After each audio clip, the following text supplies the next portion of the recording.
Estamos en Jerusalén. Es el año 30 de nuestra era. Un hombre camina por las orillas del lago de Galilea. No es un rabino famoso. No viene de una familia de sacerdotes. Es un carpintero.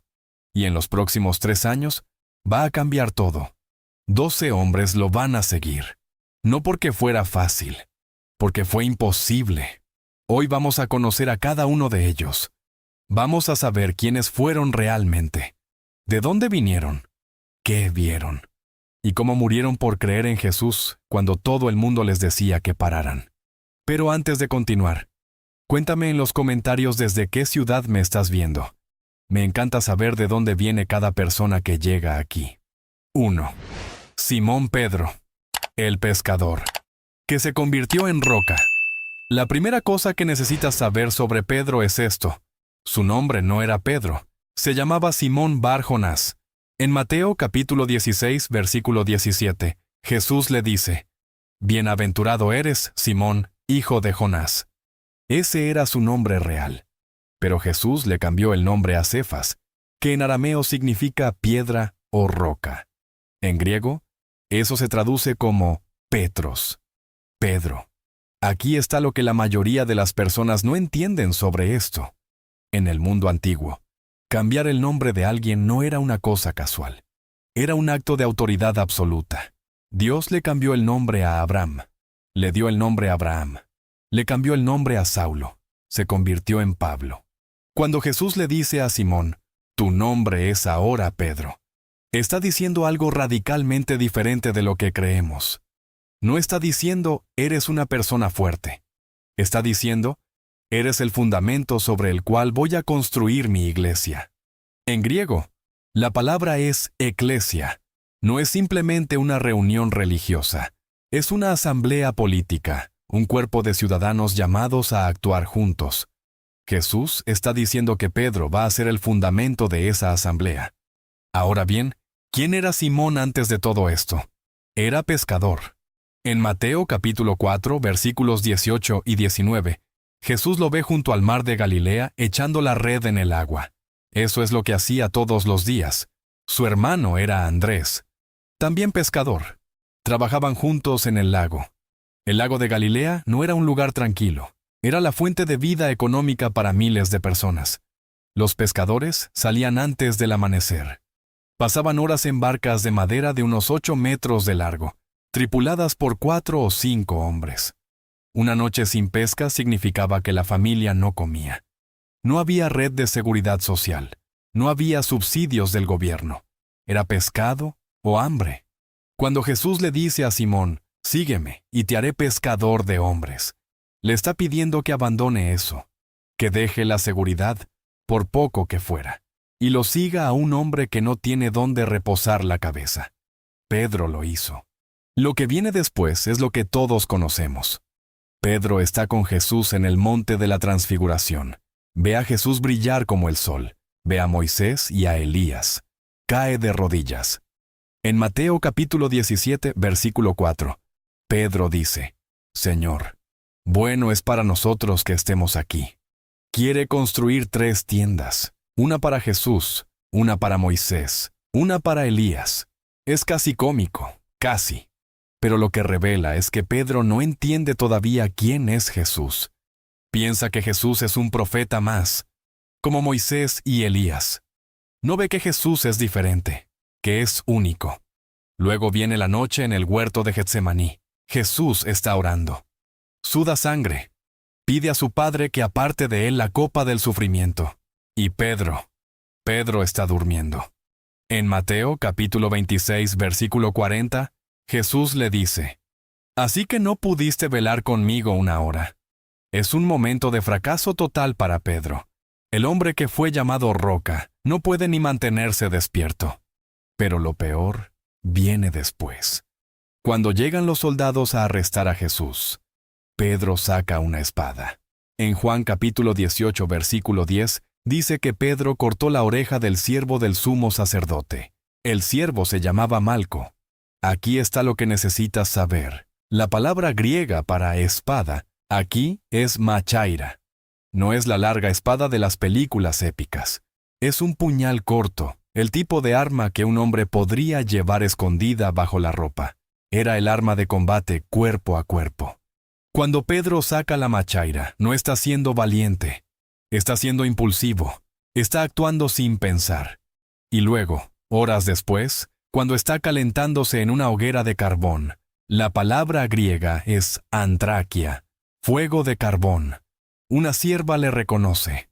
¿No estabas tú también con Jesús?, dice. Y Pedro niega. No lo conozco. Lo dice 3 veces. 3 veces reniega de Jesús. En ese momento, Jesús se vuelve y lo mira. Lucas capítulo 22, versículo 61. Y Pedro sale corriendo y llora amargamente. Pero aquí está lo extraordinario.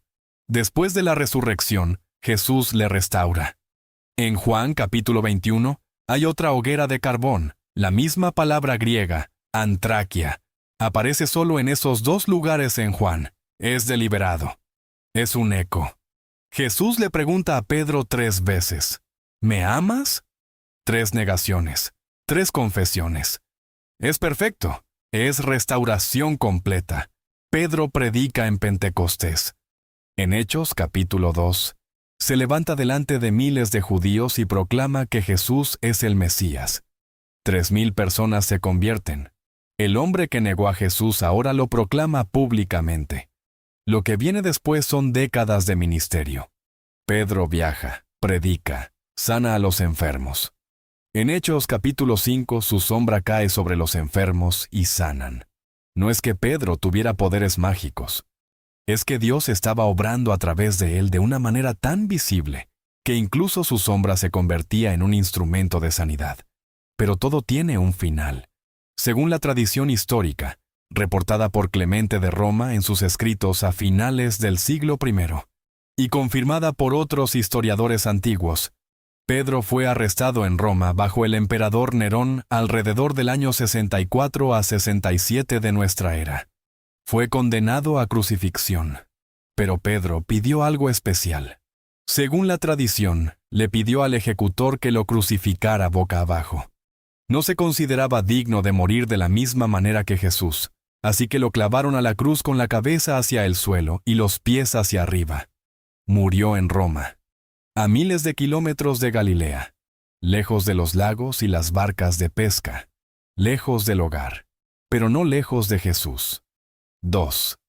Andrés, el hermano que trajo a Pedro.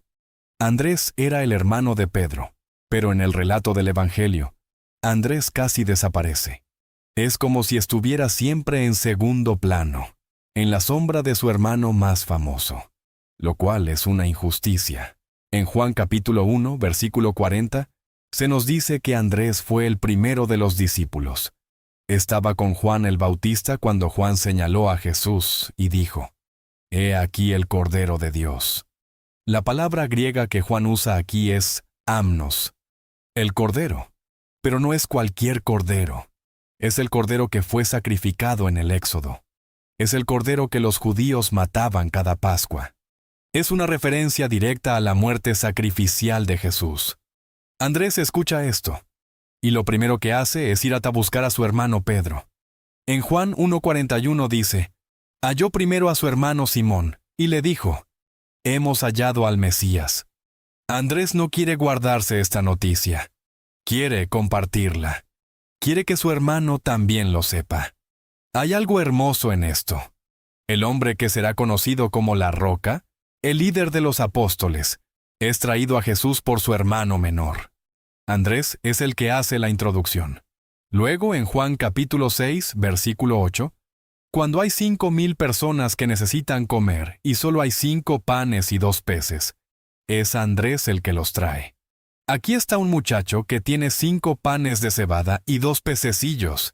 Dice, no es mucho, es prácticamente nada. Pero Andrés lo trae de todas formas. Es un acto de fe pequeño, casi insignificante, pero es lo que Jesús usa para alimentar a miles. Después de Pentecostés, Andrés desaparece del registro de hechos. No sabemos exactamente dónde fue, pero la tradición histórica es clara. Fue a Grecia. Predicó en Patras, una ciudad importante en el Peloponeso, y en Patras fue martirizado. Según Eusebio de Cesarea, el historiador de la iglesia primitiva que escribió a principios del siglo IV, Andrés fue crucificado, pero no en una cruz romana normal. Fue crucificado en una cruz en forma de X. En griego, esa forma se llama decusata, la cruz de San Andrés, como la llamamos hoy. La tradición dice que pidió ser crucificado de esa manera, porque no se consideraba digno de morir como Jesús. Así que lo clavaron a una cruz en forma de X, y murió en Patras, Grecia, alrededor del año 60 de nuestra era. Es casi poético. El hermano que trajo a su hermano a Jesús, el hombre que traía a otros lo que tenía, aunque fuera poco, murió trayendo el Evangelio a una tierra extranjera. Murió proclamando a Jesús en Grecia, lejos de Galilea, lejos de su hermano. Pero no solo, nunca solo. 3. Santiago el Mayor, el primer mártir. Santiago el Mayor fue el primer apóstol en ser martirizado. No fue en Roma, no fue décadas después de la resurrección. Fue en Jerusalén, y fue rápido.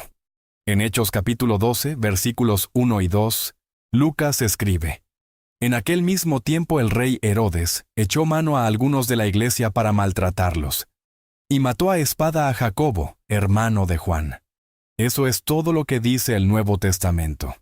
Una frase, una sentencia. Mató a espada a Jacobo.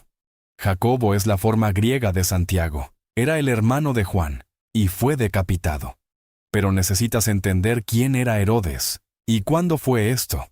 Herodes Agripa I era el nieto de Herodes el Grande, el rey que intentó matar a Jesús cuando era un bebé. Herodes Agripa gobernaba Judea alrededor del año 41 a 44 de nuestra era. Ese es el período en que Santiago fue ejecutado, apenas 10 años después de la crucifixión de Jesús. Herodes Agripa tenía un problema político. Los líderes judíos, los sacerdotes, los fariseos, estaban furiosos con la iglesia cristiana. Estaban predicando que Jesús había resucitado. Estaban diciendo que el Mesías había venido. Estaban atrayendo a miles de personas. Era una amenaza a la autoridad religiosa establecida. Así que Herodes Agripa hizo lo que cualquier gobernante haría. Persiguió a los líderes de la iglesia. Y Santiago, el hermano de Juan, uno de los discípulos más cercanos a Jesús, fue uno de los primeros en ser arrestado.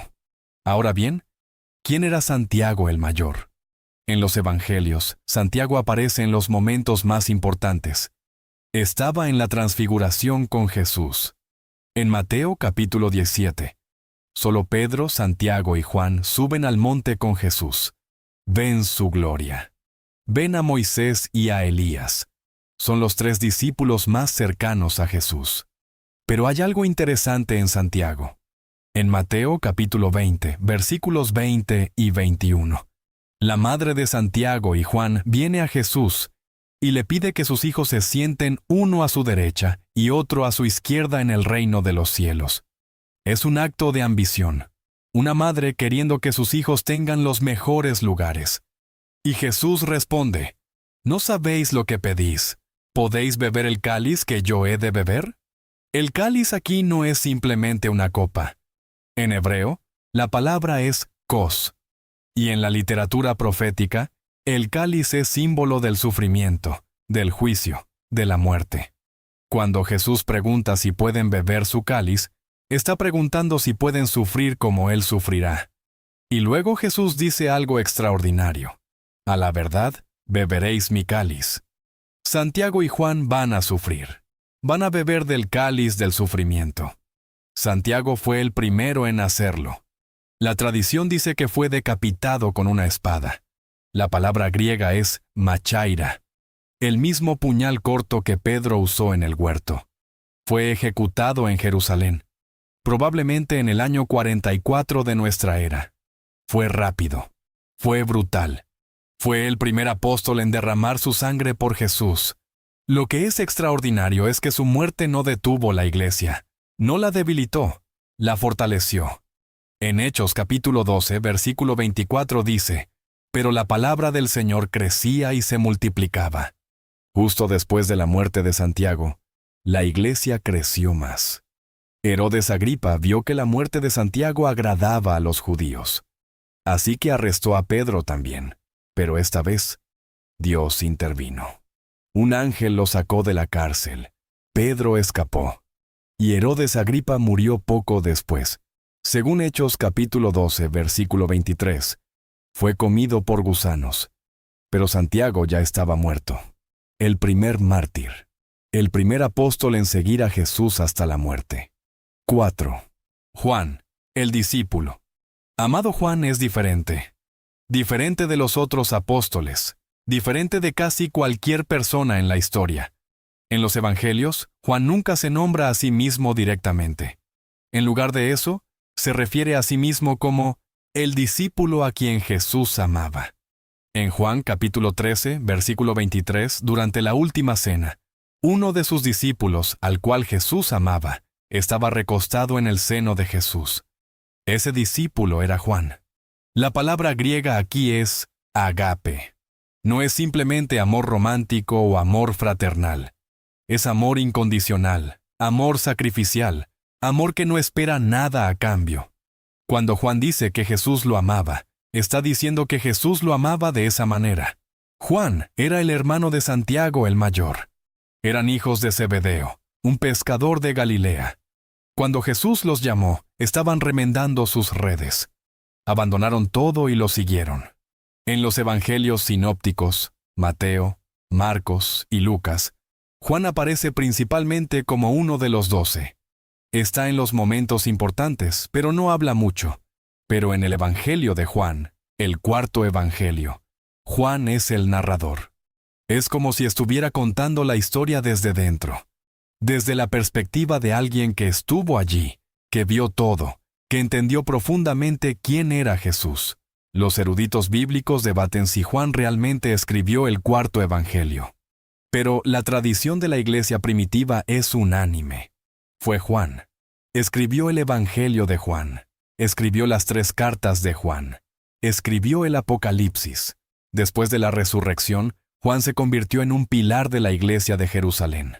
En Gálatas capítulo 2, Pablo lo menciona como uno de los pilares de la iglesia, junto con Pedro y Santiago el menor. Juan era respetado, era un líder, era influyente. Pero en algún momento, probablemente alrededor del año 95 de nuestra era, durante la persecución del emperador Domiciano, Juan fue arrestado. Fue enviado a la isla de Patmos, una pequeña isla rocosa en el mar Egeo, como castigo. Patmos no era un lugar agradable, era una cantera romana. Los prisioneros trabajaban en las minas. Era un lugar de exilio, de sufrimiento, de aislamiento. Pero fue en Patmos donde Juan tuvo una visión. En Apocalipsis capítulo 1, versículo 10, Juan dice: Yo estaba en el Espíritu en el día del Señor, y oí detrás de mí una gran voz como de trompeta. Y luego ve a Jesús resucitado. Ve su gloria. Ve el futuro de la iglesia. Ve el juicio final. Ve el cielo nuevo y la tierra nueva. Y escribe todo. El Apocalipsis es el resultado de esa visión en Patmos. Luego fue liberado. Y viajó a Éfeso, una ciudad importante en Asia Menor, la actual Turquía. Éfeso era el centro del comercio, la cultura, la religión. Había un templo dedicado a la diosa Artemisa, uno de los 7 maravillas del mundo antiguo.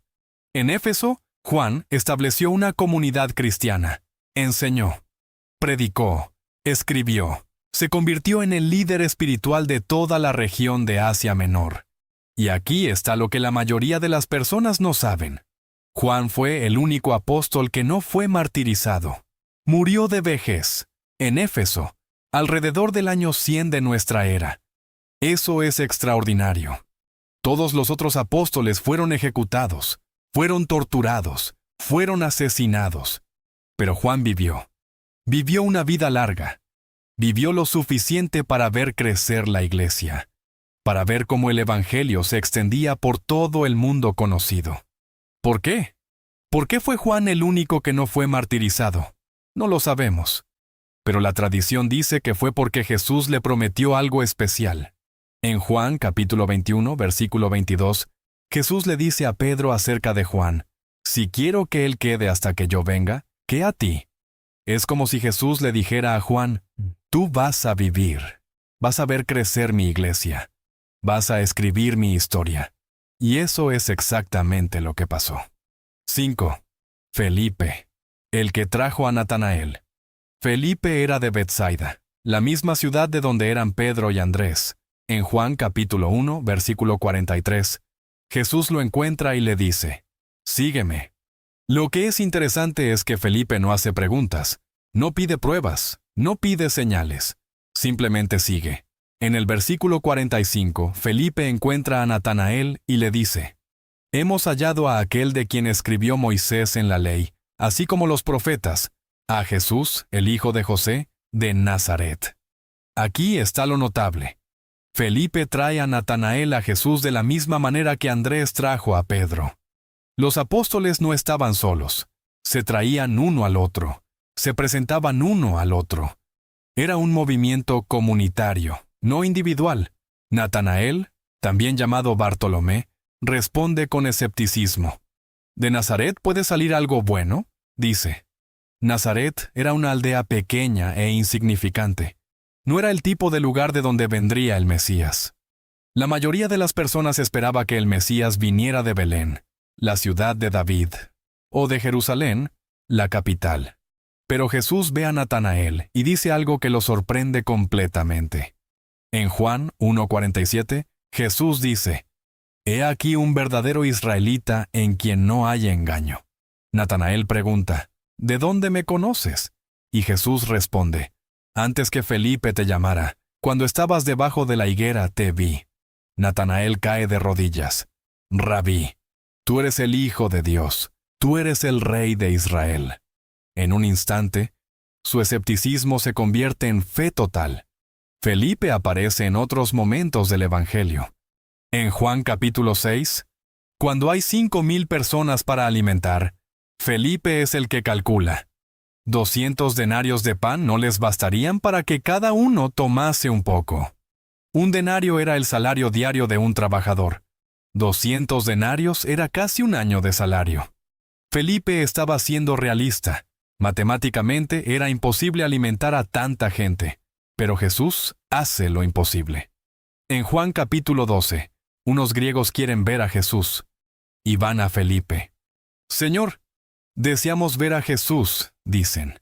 Felipe va a Andrés, Andrés va a Jesús. Es como si Felipe fuera un puente, alguien que conecta a las personas con Jesús. Después de Pentecostés, Felipe desaparece del registro de hechos. No sabemos exactamente dónde fue, pero la tradición histórica dice que fue a Hierápolis, una ciudad en la actual Turquía, en la región de Frigia, y allí fue martirizado. Según la tradición, fue crucificado. Algunos dicen que fue crucificado boca abajo, como Pedro. Otros dicen que fue crucificado de manera normal. Murió alrededor del año 80 de nuestra era. Lo que es notable es que Felipe fue el puente. Fue el que traía a las personas a Jesús. Y murió proclamando a Jesús en una tierra extranjera, lejos de Betsaida, lejos de su hogar. 6. Bartolomé, Natanael. El que fue desollado vivo Natanael, también conocido como Bartolomé, es el apóstol sobre el cual menos sabemos. Su nombre significa hijo de Talmai. En hebreo, Bar significa hijo de. Talmai era el nombre de su padre, así que Bartolomé era simplemente el hijo de Talmai. Era un nombre común, un nombre de trabajador, un nombre de hombre ordinario. Pero Natanael no era ordinario. Ya sabemos cómo fue llamado. Felipe lo trajo a Jesús. Natanael fue escéptico al principio. Pero cuando Jesús lo vio y supo quién era, sin que nadie le hubiera dicho nada, Natanael creyó. En Juan capítulo 1, versículo 47, Jesús dice que Natanael es un verdadero israelita en quien no hay engaño. La palabra griega aquí es dolos, engaño, fraude, astucia. Jesús está diciendo que Natanael es completamente honesto, completamente auténtico, sin pretensiones. Es un elogio extraordinario. En un mundo lleno de hipocresía, lleno de fariseos que oraban en las esquinas para ser vistos, lleno de escribas que amaban los primeros lugares en las sinagogas. Natanael era diferente. Era genuino. Después de Pentecostés, Natanael, o Bartolomé, como lo llaman en otros textos, fue a predicar el Evangelio. Según la tradición histórica, fue a Armenia. Armenia era una región montañosa al norte de Mesopotamia. Era un lugar difícil, un lugar peligroso. Y en Armenia, Bartolomé fue martirizado, pero no simplemente ejecutado. Según la tradición de la iglesia primitiva, reportada por Eusebio de Cesarea y otros historiadores, Bartolomé fue desollado vivo. Déjame repetir eso. Fue desollado vivo. Su piel fue arrancada de su cuerpo mientras estaba vivo. Es una de las muertes más horribles imaginables. No es rápida, no es misericordiosa, es tortura pura, es sufrimiento extremo. Luego, después de ser desollado, fue decapitado. Su cabeza fue cortada. Murió alrededor del año 70 de nuestra era, según la mayoría de las tradiciones. ¿Por qué fue martirizado de esta manera? Porque predicaba a Jesús, porque se negaba a renunciar a su fe, porque era un verdadero israelita en quien no hay engaño. Incluso en la muerte, incluso en el sufrimiento extremo, se mantuvo fiel. La iglesia primitiva veneró a Bartolomé como un mártir. Su fiesta se celebra el 24 de agosto en la tradición occidental y el 11 de junio en la tradición oriental. En el arte cristiano, a menudo se lo representa llevando su propia piel, un recordatorio de su martirio. Es brutal, es desgarrador, pero es la verdad histórica de cómo murió uno de los apóstoles de Jesús. 7. Mateo. El cobrador de impuestos que se convirtió en apóstol Mateo tiene una historia de conversión más dramática que la mayoría de los apóstoles. Su nombre era Leví. Era un cobrador de impuestos. En Mateo capítulo 9, versículo 9, Jesús lo ve sentado en la oficina de aduanas y le dice, «Sígueme». Y Mateo se levanta y lo sigue. Eso es todo. Una invitación, una respuesta, una vida completamente transformada. Pero necesitas entender qué significaba ser un cobrador de impuestos en el primer siglo. No era un trabajo respetable, era un trabajo despreciado. Un trabajo que los judíos consideraban traidor. La razón es que Israel estaba bajo ocupación romana. Los romanos gobernaban. Los romanos cobraban impuestos. Y para cobrar esos impuestos necesitaban colaboradores locales, judíos que trabajaran para el imperio romano, judíos que recaudaran dinero de otros judíos para enviar a Roma. Era considerado una traición, era considerado colaboración con el enemigo. Los cobradores de impuestos eran odiados, eran excluidos de la sinagoga, eran considerados pecadores. Literalmente, la palabra que se usaba era publicanos, y era sinónimo de pecador. Y Jesús elige a uno de ellos como apóstol. No solo eso. Después de que Mateo se convierte, Jesús va a su casa y come con él. En Mateo capítulo 9, versículo 10, dice, «Y sucedió que estando Jesús recostado en la mesa en casa de Mateo, muchos publicanos y pecadores vinieron y se recostaron juntamente con Jesús y sus discípulos. Los fariseos ven esto y protestan. ¿Por qué come vuestro maestro con los publicanos y pecadores?», dicen. Es un escándalo. Un rabí respetable no come con gente como eso. No se asocia con traidores, no se mezcla con pecadores. Pero Jesús responde, «Los sanos no tienen necesidad de médico, sino los enfermos. Así que id y aprended qué significa. Misericordia quiero, y no sacrificio. Porque no he venido a llamar a justos, sino a pecadores, al arrepentimiento». La palabra griega aquí es metanoia. No es simplemente sentir remordimiento, es un cambio completo de dirección, es un cambio de mente, un cambio de corazón, un cambio de vida. Jesús vino para llamar a las personas a ese cambio. Mateo fue el primero en experimentarlo. Ahora bien, Mateo se convirtió en apóstol, pero también se convirtió en algo más. Fue el autor del primer evangelio, el Evangelio de Mateo. Es el evangelio que aparece primero en el Nuevo Testamento. Lo que es extraordinario es que Mateo escribe desde la perspectiva de alguien que entiende tanto la ley judía como la perspectiva romana, entiende a ambos mundos, y usa esa comprensión para presentar a Jesús como el cumplimiento de la ley judía y como el Mesías para todas las naciones. Después de Pentecostés, Mateo predicó el Evangelio. Según la tradición, fue a Etiopía. Algunos dicen que fue a Persia. Las tradiciones varían, pero todas coinciden en una cosa: fue martirizado. Según la mayoría de las tradiciones, Mateo fue martirizado en Etiopía alrededor del año 70 de nuestra era. Algunos dicen que fue atravesado con una lanza, otros dicen que fue quemado. Los detalles varían, pero el resultado es el mismo: murió por su fe. Lo que es notable es la transformación. Un hombre que fue despreciado, un hombre que fue considerado un pecador, un traidor, alguien sin esperanza, se convirtió en un apóstol, se convirtió en un evangelista, se convirtió en un mártir. 8. Tomás, el incrédulo que llegó a la India. Tomás tiene una reputación que probablemente no merece. Lo conocemos como Tomás el incrédulo. La razón es que en Juan capítulo 20, cuando los otros apóstoles le dicen que han visto a Jesús resucitado, Tomás no cree. Si no viere en sus manos la señal de los clavos, y metiere mi dedo en el lugar de los clavos, y metiere mi mano en su costado, no creeré, dice. Es un acto de incredulidad. Tomás está pidiendo pruebas, está pidiendo evidencia.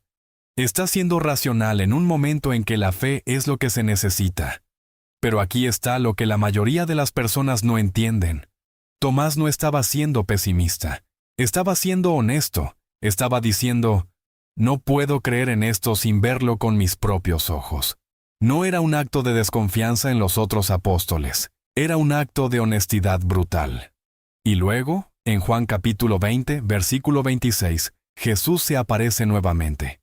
Y esta vez, Tomás está presente. Jesús le dice: pon aquí tu dedo, y mira mis manos, y acerca tu mano, y métela en mi costado, y no seas incrédulo, sino creyente. Y Tomás cae de rodillas. Señor mío y Dios mío, dice. Es la confesión más alta en todo el Evangelio de Juan. Tomás reconoce que Jesús no es solo el Mesías, es Dios mismo. Y Jesús le dice: porque me has visto, creíste. Bienaventurados los que no vieron y creyeron. Es una bendición para todos nosotros, para todos aquellos que creen sin haber visto a Jesús en persona. Después de Pentecostés, Tomás desaparece del registro de hechos. Pero la tradición histórica es fascinante. Según los historiadores antiguos, incluyendo a Eusebio de Cesarea, Tomás fue a la India, no al sur de Persia, no a Mesopotamia, a la India. Fue el apóstol que viajó más lejos, el apóstol que fue a un lugar completamente diferente, completamente ajeno. La tradición dice que Tomás predicó el Evangelio en la costa de Malabar, en el sur de la India. Fundó iglesias, bautizó a conversos. Estableció una comunidad cristiana que duró siglos. De hecho, la Iglesia Ortodoxa Siria de Malabar, una iglesia cristiana que existe en la India hasta hoy, afirma que fue fundada por Tomás. Se llama la Iglesia de Santo Tomás, y sus tradiciones se remontan al primer siglo. Pero Tomás fue martirizado. Según la tradición, fue atravesado con lanzas en Milapur, en la costa de la India, alrededor del año 72 de nuestra era. Murió proclamando a Jesús en una tierra lejana, entre personas que nunca había conocido antes. Lo que es extraordinario es que Tomás, el hombre que pidió pruebas, el hombre que fue escéptico, se convirtió en uno de los misioneros más valientes. Viajó más lejos que cualquier otro apóstol. Proclamó el Evangelio en un lugar donde nadie lo conocía. Y murió por su fe. 9. Santiago el Menor, el hermano de Tadeo y líder de Jerusalén. Santiago el Menor es fácil de confundir con Santiago el Mayor. Pero eran personas diferentes, diferentes hermanos, diferentes destinos. Santiago el Menor era el hijo de Alfeo. En Mateo capítulo 10, versículo 3, está en la lista de los apóstoles: Santiago, hijo de Alfeo. No sabemos mucho sobre él en los evangelios. Aparece en las listas de apóstoles, pero no habla. No hace nada notable. Es casi invisible. Pero después de Pentecostés, Santiago el Menor se convirtió en el líder de la iglesia de Jerusalén. En Hechos capítulo 15, hay un concilio en Jerusalén. Los apóstoles y los ancianos se reúnen para decidir si los gentiles convertidos necesitan circuncidarse y guardar la ley de Moisés.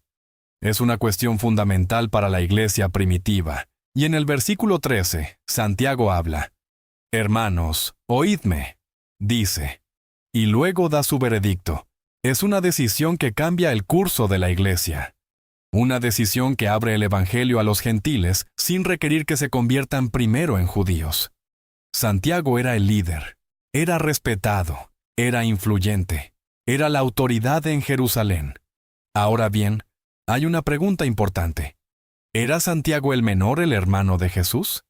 En Mateo capítulo 13, versículo 55, se menciona a Santiago como hermano de Jesús. Y en Gálatas capítulo 1, versículo 19, Pablo se refiere a Santiago el hermano del Señor. Es posible que Santiago el Menor fuera el hermano de Jesús. O podría ser una persona diferente. Los eruditos bíblicos debaten esto. Pero lo que es claro es que Santiago el Menor fue el líder de la iglesia de Jerusalén durante décadas. Y fue martirizado. Según el historiador Josefo, un historiador judío que escribió a finales del primer siglo, Santiago fue apedreado. Fue arrojado desde el pináculo del templo. Y cuando cayó, fue rematado con un mazo de batanero, un instrumento de madera usado para golpear la ropa. Murió alrededor del año 62 de nuestra era. Murió en Jerusalén. Murió como líder de la iglesia. Murió proclamando que Jesús era el Mesías. 10. Tadeo. Judas, hermano de Santiago. El apóstol olvidado.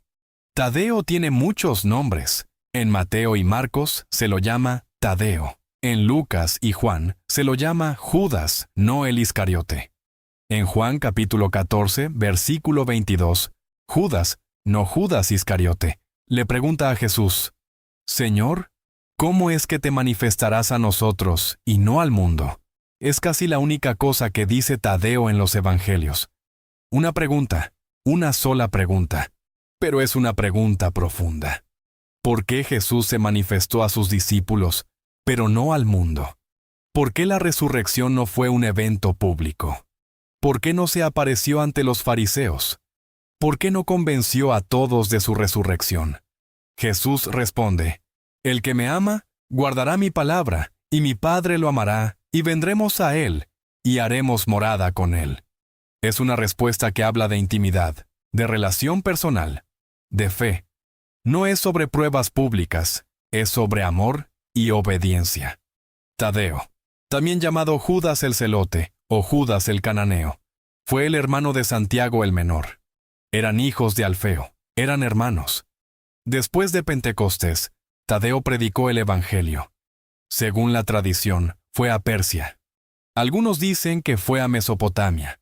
Las tradiciones varían, pero todas coinciden en que fue martirizado.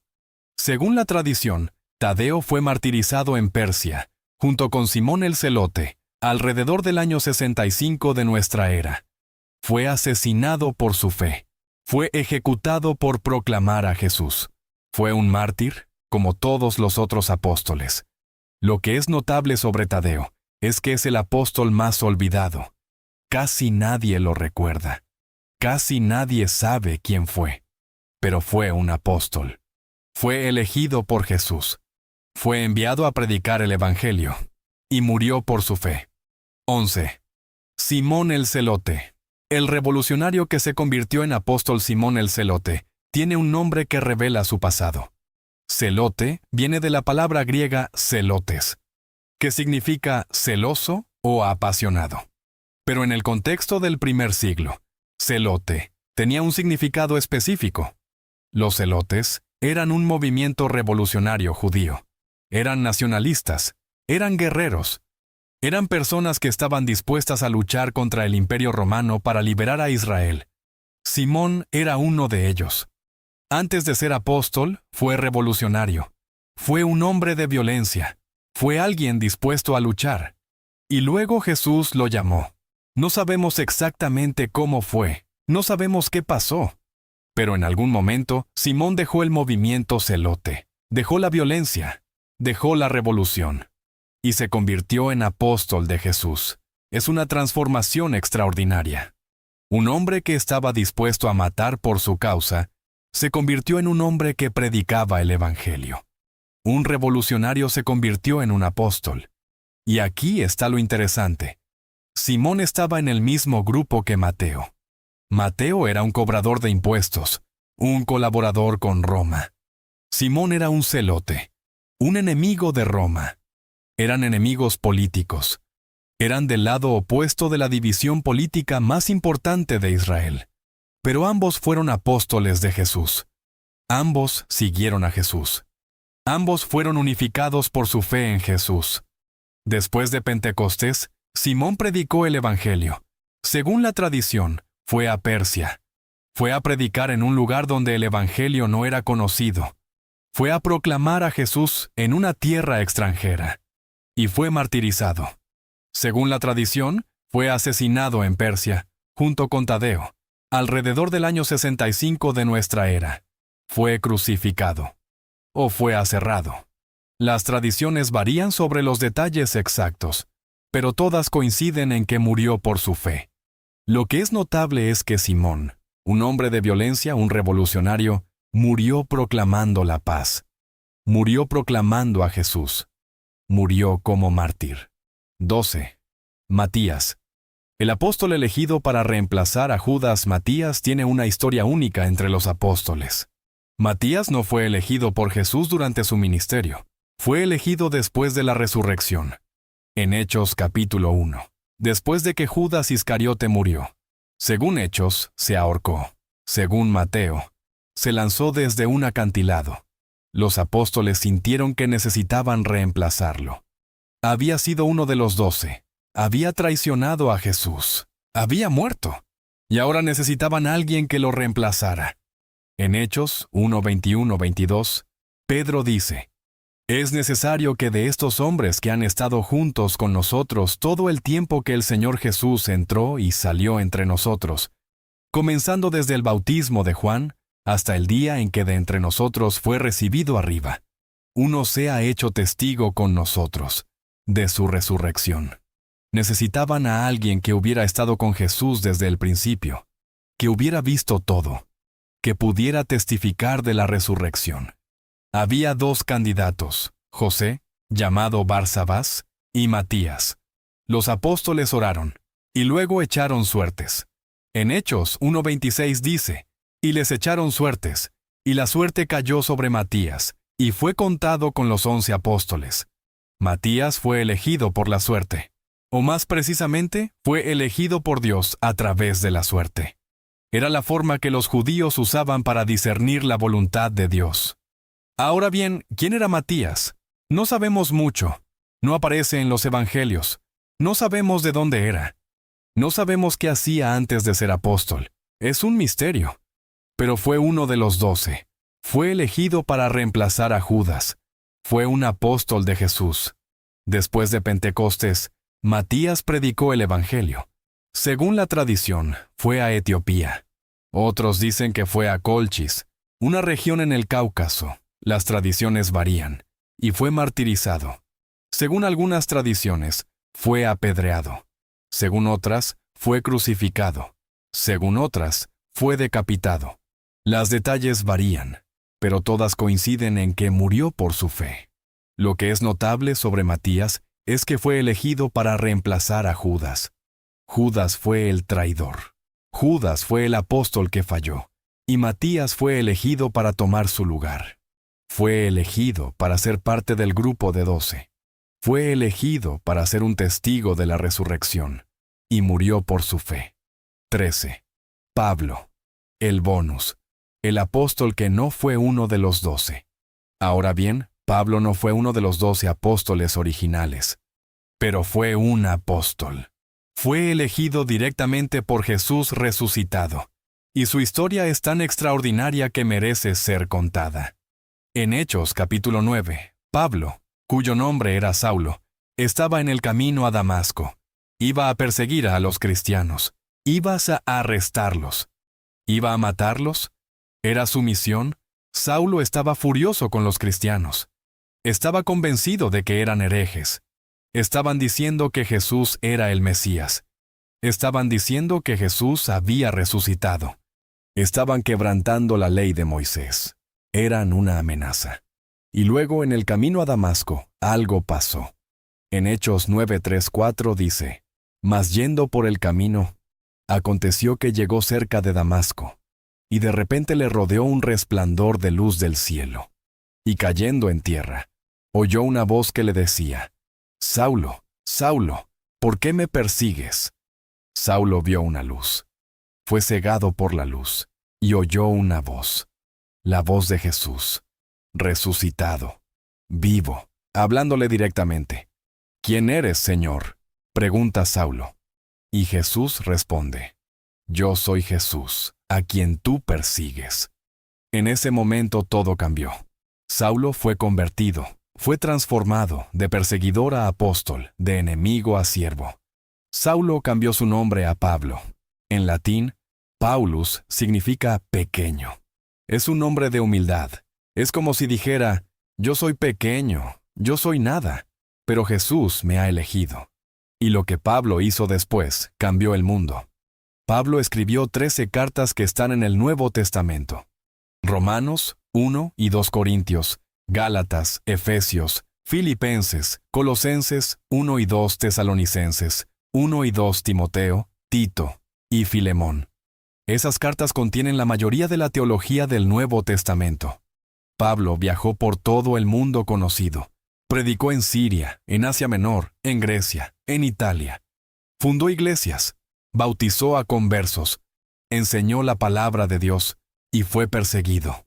En 2 Corintios, capítulo 11, Pablo enumera lo que sufrió. De los judíos 5 veces he recibido 40 azotes menos 1. 3 veces he sido azotado con varas. 1 vez he sido apedreado.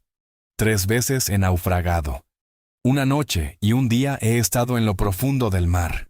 Fue torturado, fue encarcelado, fue apaleado, fue azotado, fue casi ejecutado varias veces y finalmente fue ejecutado.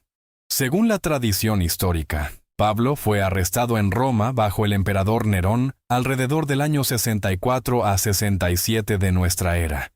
Fue condenado a muerte y fue decapitado. Fue ejecutado de la misma manera que ejecutaban a los ciudadanos romanos, con la espada. No fue crucificado como Pedro. Fue decapitado, rápido, brutal. Murió en Roma. Murió proclamando a Jesús. Murió como mártir. Lo que es extraordinario es que Pablo escribió la mayoría de lo que sabemos sobre la iglesia primitiva. Escribió sobre la fe, sobre la gracia, sobre la justificación por fe, no por obras, sobre el amor de Cristo, sobre la resurrección. Y todo lo que escribió, todo, fue escrito por alguien que fue perseguido, que fue torturado, que estaba dispuesto a morir por su fe. En 2 Timoteo capítulo 4 versículos 6 y 7, Pablo escribe lo que podría ser sus últimas palabras, porque yo ya estoy para ser sacrificado, y el tiempo de mi partida está cercano. He peleado la buena batalla, he acabado la carrera, he guardado la fe. Es una afirmación de vida, es una afirmación de fe, es la conclusión de una vida vivida completamente para Jesús. Conclusión. Lo que aprendemos de los 12. Hemos cubierto a los 12 apóstoles, y a Pablo, 13 hombres, 13 historias, 13 muertes. ¿Qué nos enseña esto? Primero, que el Evangelio fue proclamado por hombres ordinarios. No eran intelectuales, no eran sacerdotes, no eran personas de poder o influencia, eran pescadores, un cobrador de impuestos, un celote, un hombre que fue desollado vivo, hombres ordinarios que fueron transformados por el encuentro con Jesús. Segundo, que estaban dispuestos a morir por lo que creían. No fueron martirizados por dinero. No fueron asesinados por poder. Fueron ejecutados porque se negaron a negar a Jesús, porque se negaron a dejar de proclamar que Jesús era el Mesías, porque su fe era más importante que sus vidas. Tercero, que el Evangelio se extendió a través de su sacrificio. Cuando uno de ellos moría, otros tomaban su lugar. Cuando uno era perseguido, otros continuaban predicando. La iglesia no fue detenida por la muerte de los apóstoles, fue fortalecida. Cuarto, que cada uno de ellos fue importante. No solo los famosos como Pedro y Juan, sino también los olvidados como Matías, sino también los oscuros como Tadeo. Cada uno de ellos fue elegido por Jesús. Cada uno de ellos fue enviado a predicar el Evangelio. Cada uno de ellos murió por su fe. Quinto, que sus muertes no fueron en vano. 2000 años después, estamos aquí, viendo sus historias, aprendiendo de sus vidas, siendo inspirados por su fe. Su sacrificio no fue olvidado. Su legado vive. Pero aquí está lo más importante. Todos ellos murieron proclamando que Jesús había resucitado, que Jesús estaba vivo, que Jesús era el Hijo de Dios, que Jesús era el camino, la verdad y la vida. No murieron por una mentira. No murieron por algo que sabían que era falso. Murieron por algo que habían visto, que habían tocado, que habían experimentado. Habían visto a Jesús resucitado, habían comido con Él, habían hablado con Él y estaban dispuestos a morir por eso. Eso es lo que hace que sus historias sean tan poderosas. No es que murieran por una causa abstracta, murieron por una persona, por Jesús, por alguien a quien amaban, por alguien que los amaba. Aplicación práctica. Ahora bien, ¿qué significa esto para ti hoy? No te estoy pidiendo que mueras por tu fe. Probablemente no vivirás en un lugar donde eso sea una posibilidad, pero te estoy pidiendo que vivas por tu fe. Elige un apóstol, uno que te haya impactado, uno cuya historia te haya tocado, y esta semana estudia su vida. Lee lo que escribió, si escribió algo. Lee lo que otros escribieron sobre él. Entiende quién fue, entiende por qué murió. Y luego, pregúntate, ¿estoy viviendo con la misma convicción? ¿Estoy proclamando a Jesús? ¿Estoy dispuesto a enfrentar oposición por mi fe? ¿Estoy viviendo como si Jesús fuera lo más importante en mi vida? Porque eso es lo que los apóstoles hicieron. Vivieron como si Jesús fuera lo más importante. Y murieron proclamando eso. Si este video te abrió algo nuevo, ayuda a que otra persona lo encuentre. Compártelo con alguien que necesite escucharlo. Deja un comentario, aunque sea una sola palabra. Y si aún no te has suscrito a Biblia Simple, este es el momento. Y la próxima semana vamos a ver cada parábola de Jesús explicada. ¿Por qué Jesús dijo que hablaba en parábolas para que algunos no entendieran? Una pregunta que va a cambiar completamente cómo lees los evangelios. Nos vemos.